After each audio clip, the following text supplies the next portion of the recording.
You are watching CycleCruza's all-in-one motorcycle channel. Subscribe today. I know when you go to a dealership and you're looking for a 600cc Super Sport and you're trying to figure out which bike to get. I know many of you guys ask me, CycleCruza, which 600 should I get? You know, I had the very same dilemma. As you guys see here, this is when I first bought my bike. But I had a tough choice between that 2007 Suzuki GSX-R600 and this 2008 CBR600rr that I ultimately bought. But I'm going to tell you why you should buy the CBR600rr over the competition.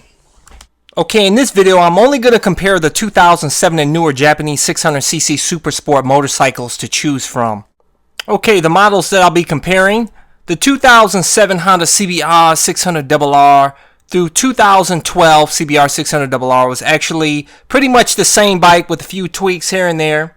And then you have the 2013 to the current CBR600rr, which internally is basically the same bike as the 2007 through 2012 model. Next model was the 2007 through 2008 Kawasaki ZX6r. And then you have the redesigned 2009 through 2012 model. And then Kawasaki did another redesign in 2013, and that's the current model that we have right now. Next up is the Yamaha YZF-R6, which really has not been redesigned since all the way back to 2006. And last but not least, the Suzuki GSX-R600, which is basically the same bike, or looked the same from 2007 through 2010. Although in 2008 through 2010, they did add power modes A, B, and C to the bike. And then you have the 2011 to current model where they did a full redesign on the bike. I'm going to give you 6 reasons why I believe you should buy a 2007 and newer CBR600rr over the competition. And we'll start it off. Number 1 is reliability. I'm going to show you actual factory production footage of Honda producing 2007 through 2012 Honda CBR600rrs. Notice their white uniforms? From what I hear, if they get so much as a speck of dirt on that white uniform, they do a full investigation and somebody's head is on the line.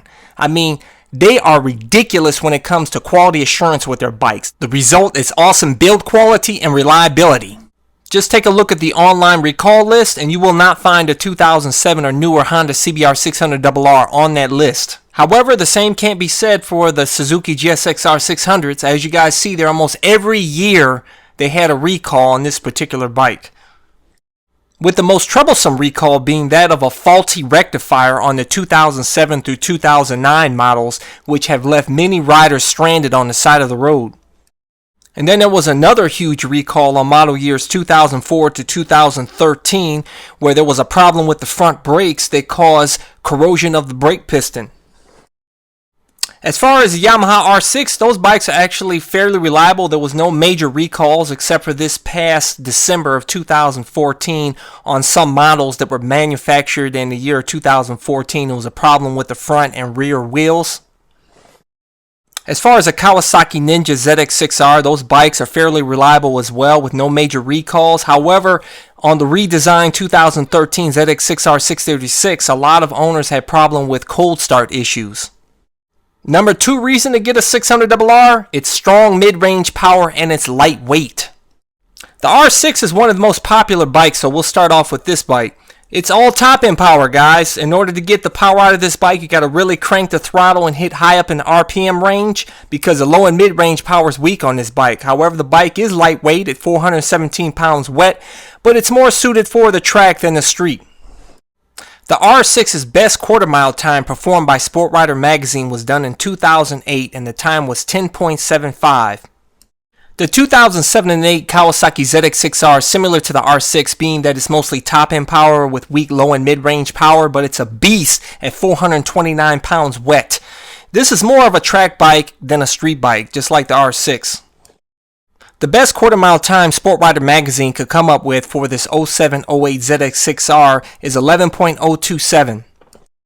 As far as the redesigned 2009 and 10 ZX6R, they actually improved the low and mid-range power greatly and also reduced the weight down to 421 pounds wet weight. So this bike does have better street power than its predecessor. The improved performance is reflected in the quarter mile time, with the 2009 and 10 being clocked at 10.57, much better than its predecessor. And for the redesigned 2013 and newer ZX6R, they actually increased the engine power output by 36 cc, so now it's the 6R636 instead of just the ZX6R. It improved the low and mid-range power, so it makes for really great street power. However, they did up the weight by 2 pounds. As far as the quarter mile time, it did bump up a bit to 10.71. Next up, the 2007 through 2010 Suzuki GSX-R600, which has good low and mid-range power. However, it is a bit hefty at 424 pounds wet, but this bike does have good street power. Best quarter mile time for this bike was clocked on its 2008 model at 10.74. As far as the 2011 redesign, it actually still has great low end and mid-range power, and they actually reduced the weight down to 415 pounds wet, so it's nice and light now, much lighter than its predecessor, and this bike has good street power. And its improved performance is reflected in its lower quarter mile time at 10.63, recorded on its 2011 model. I saved the best for last, the Honda CBR600rr. From model years 2007 all the way to the current bike, it has good low and mid-range power, great linear power throughout the power band. It's the lightest 600cc super sport out of the Japanese bikes at 410 pounds wet. And yes, it is a great street bike, and I can attest to it because I've owned one for over 2.5 years and put over 12,000 miles on the bike. Sport Rider magazine actually clocked the 2008 at 10.52, which is currently the fastest quarter mile time out of the 600cc Japanese super sports. And if you didn't know, the official engine of Moto 2 is from the CBR600rr. Hey, I'm gonna show you the power on this baby. Look here, watch. Watch carefully.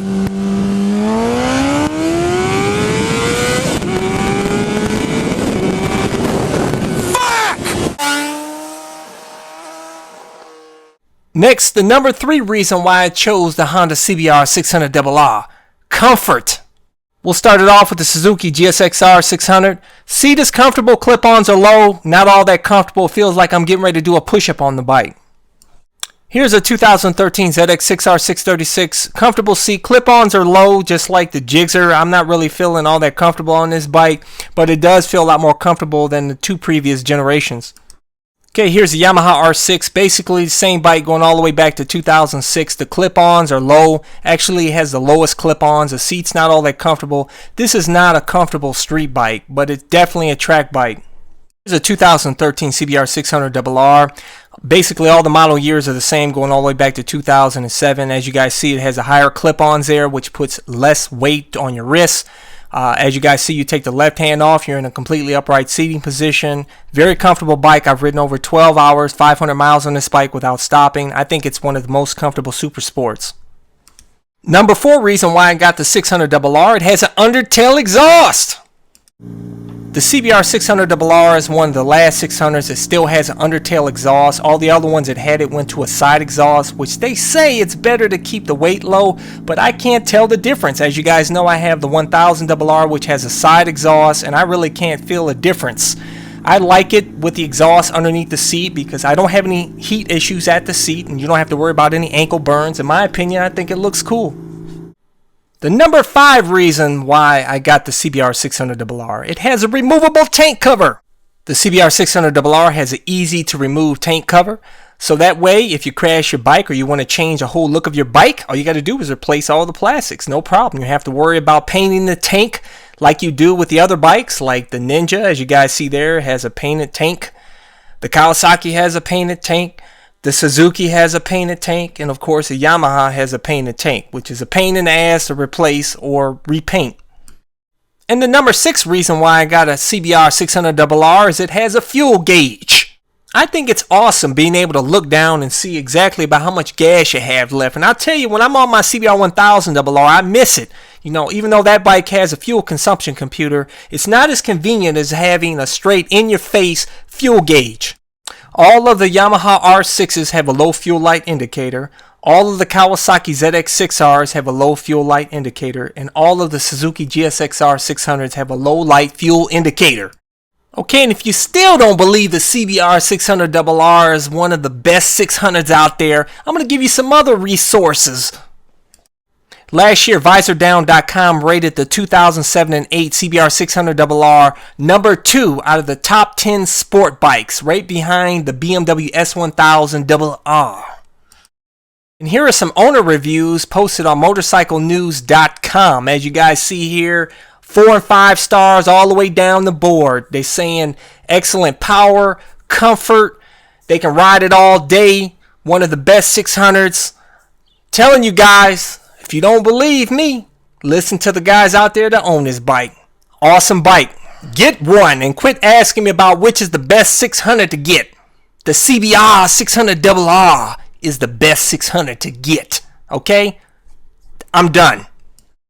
Welcome to CycleCruza's Click to Go links. Just click on the pictures below to go to my recommended videos and my social media sites. Also, don't forget to visit my blog and store at CycleCruza.com. If you have any trouble clicking on these links, they are also provided in the info section of this video. Thank you and subscribe today. Hey guys, check out my new channel where I talk about anything and everything, not just motorcycle related. CycleCruza Motovlog.